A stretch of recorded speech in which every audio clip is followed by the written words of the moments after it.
Number প্রশ্ন বলবে বলো মার রব্বুকা, তোমার রব কে। 2 নাম্বার প্রশ্ন ওয়ামা দীনুকা, বলো তোমার ধর্ম কি। 3 নাম্বার প্রশ্ন মান হাদার রাজুল আল্লাযী বুইসা ফীকুম।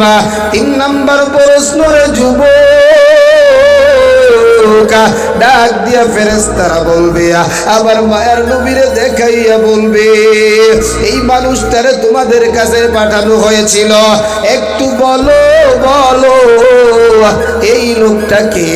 আমার মায়ার নবীর আশিক, আমার আল্লাহর গোলাম জবান দিয়া বলে ফেলবে, হাযা মুহাম্মাদুর রাসূলুল্লাহ সাল্লাল্লাহু। এক এক করে কয়টা প্রশ্নের জবাব? জোরে জোরে জোরে একটু জোরে বলেন কয়টা? 3টা প্রশ্নের জবাব যখন দেওয়া হয়